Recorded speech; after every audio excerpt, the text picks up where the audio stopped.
Jhalawar school हादसे के बाद सरकार विद्यालय को लेकर काफी सचेत है, लेकिन अगर बात की जाए उस स्थान की जहाँ सबसे ज्यादा भीड़ रहती है वो है प्राथमिक चिकित्सा हो, चाहे सामुदायिक चिकित्सा हो या बड़ी चिकित्सालय हो। कह सकते हैं चिकित्सालय है जिसमें दिन भर भीड़ रहती है और रात में भी भीड़ रहती है। स्कूल में हालांकि 4 या 5 घंटे जरूर बच्चे रहते हैं, लेकिन अस्पताल एक ऐसी जगह है जहाँ 24 घंटे भीड़ रहती है। लेकिन बीकानेर के कई अस्पताल ऐसे हैं जिनकी हालत है वो बद से बदतर है। हालात ये है कि डर के मारे मरीजों को हमेशा खतरा बना रहता है कि अगर बारिश के दिन हो तो कहीं भी बड़ा हादसा हो सकता है। लोग यहाँ कुछ खड़े उनसे बात करने की कोशिश करेंगे। सर, भुजिया बाजार जो अस्पताल है काफी जर्जर है, क्या कहेंगे? ऐसा है, इस बिल्डिंग को लगातार 100 वर्ष हो चुके हैं और काफ़ी स्थिति जर्जर भी है। पर आरएमआर सदस्य होने के नाते मैं मार्च के महीने में बताना चाहूँगा कि मुख्यमंत्री के द्वारा जिला परिषद के माध्यम से विद्यालय, स्कूल और हॉस्पिटल, उसमें मार्च अप्रैल के माह के अंदर यहाँ मीटिंग रखी गई। उसमें विधायक महोदय के द्वारा ये आश्वासित किया गया है कि इस बिल्डिंग के लिए तकरीबन 1 करोड़ का बजट सैंक्शन के लिए उन्होंने अपना प्रस्ताव भी भेज दिया और निश्चित तौर से 2026 में ये जो हॉस्पिटल है उसकी कायाकल्प की और होगी। पर स्थिति यहाँ ऐसी है कि जर्जर है, कभी भी हालात ऐसा ना हो कि कोई जनहानि हो पहुँचे। फिर भी सभी से निवेदन करना चाहूँगा कि यहाँ बारिश के समय आप विशेष तौर से ध्यान रखें, कोई ऐसा हादसा ना हो जिससे कोई क्षति पहुँचे। बारिश के समय अपील कर रहे हैं, मगर बीमारी बारिश देख कर नहीं आती, कभी भी आ सकती है। अस्पताल आना जरूरी है। आप क्या कहेंगे? यहाँ के स्टाफ है, कितनी हालत खराब है? बहुत हालत खराब है, पिछले कई सालों से खराब हो रही है हॉस्पिटल की हालत। आपने अपने अधिकारियों को भी सूचित नहीं किया इसको? एकदम सूचित किया हुआ, कई बार यहाँ से लेके भी गए, वीडियो बना के भी लेके गए, लेकिन आज तो कोई। आपके साथ साथ जो मरीज है वो भी मौत के साए में अपना इलाज करा रहे हैं। एकदम हमारे तो है ही है, वैक्सीनेशन और होता है तो बच्चों का भी डर रहता है कि कभी बिल्डिंग पीछे से गिर ना जाए। बच्चों की माँ, प्रेग्नेंट लेडी सब आते हैं पीछे। कुछ और उनसे बात करें कि आप क्या कहेंगे? हॉस्पिटल की स्थिति, बिल्डिंग की स्थिति तो जर्जर नहीं है। बिल्डिंग का प्रपोजल सामने यहाँ से बना के भेजा है। 2-4 बार लेटर भेज दिए, उससे ज्यादा भी भेजे होंगे, अभी भेजे लेटेस्ट। किस पद पर है आप?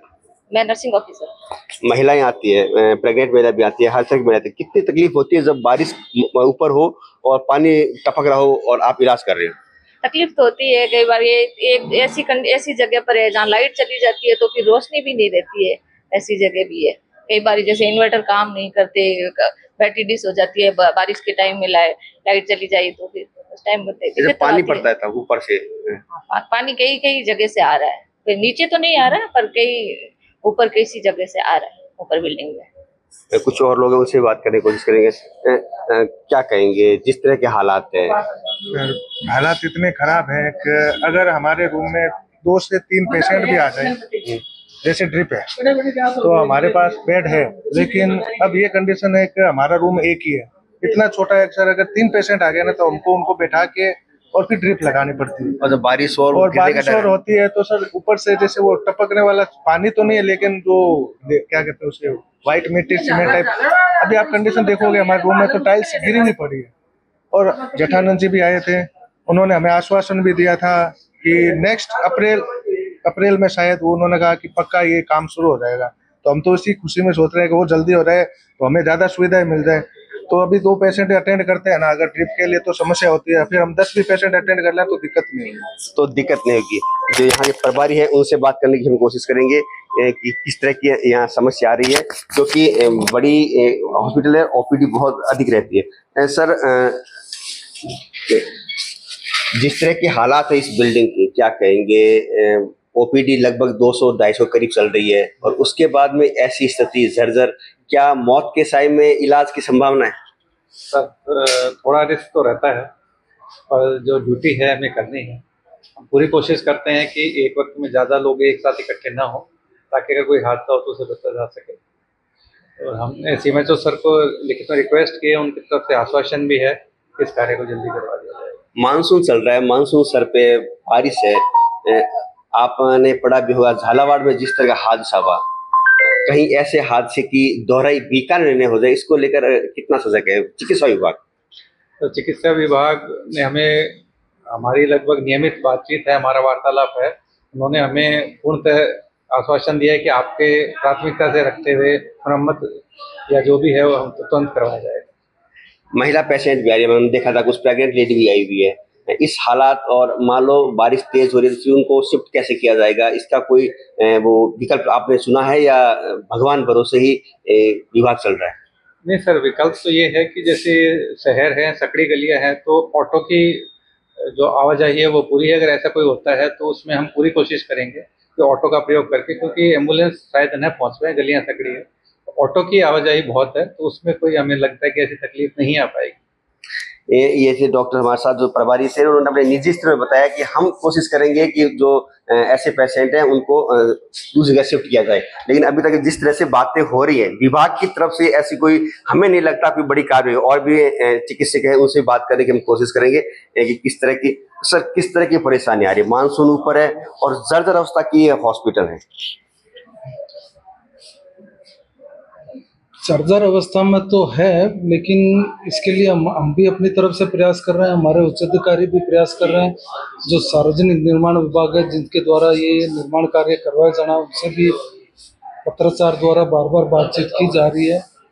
अब उनकी तरफ से सर्वे होकर कब कार्य मतलब शुरू करवाया जाता है, ये उन डिपार्टमेंट का काम है, वो करेंगे। हमारे डिपार्टमेंट की तरफ से लगातार प्रयास किए जा रहे हैं। मानवीय पहलू आपके हमेशा बना रहता है, क्योंकि मरीज उस आशा से आता है कि वहां जाएंगे तो हमारा इलाज होता है। डॉक्टर हमेशा मानवीय पहलू का ईश्वर माना जाता है। बाई चांस अगर बारिश तेज आ जाए, अगर ऐसी हालात विकास निजी रूप से आप क्या करेंगे? फिलहाल अभी ऐसी सिचुएशन तो आई नहीं है, और चूंकि ये डिस्पेंसरी बीकानेर के सबसे हाईएस्ट पॉइंट पर है तो पानी भराव का भी संभावना थोड़ी कम रहती है। लेकिन फिर भी हमारा प्रयास रहता है कि यहाँ आने वाले किसी भी मरीज को किसी तरह परेशानी ना हो। हमारे जो निजी प्रयास होते हैं उस प्रयास में ज़्यादा से ज़्यादा भागीदारी निभाकर मरीज का हम समुचित उपचार और समुचित व्यवस्था करते हैं। मरीज का समुचित उपचार और समुचित व्यवस्था करते हैं। कुल मिलाकर कह सकते हैं कि जो चिकित्सक है वो अपने निजी प्रयास जरूर कर रहे हैं, पेशेंट्स के पूरा ख्याल रख रहे हैं और जो मौसम है उसको विशेष ख्याल रख रहे हैं, कम से कम भीड़ करने की अपील कर रहे हैं और अपने प्रयासों से जो मरीज है उनको सुविधा पहुंचाने की कोशिश कर रहे हैं। लेकिन हालात सरकार की बात करें तो सरकार की यहाँ से कह सकते हैं कि ढाक के 3 पाते, सर्वे, आश्वासन हो जाएगा, इसी पे ये पूरा बिल्डिंग अभी तक टिका है। कहीं ऐसा ना हो कि झालावाड़ जैसी पुनरावृत्ति बीकानेर के चिकित्सालयों में भी होनी शुरू हो जाए। कैंपस साथी राजेश संगानी के साथ त्रिभुवन रंगा, पॉलिटिकल पंचायत बीकानेर।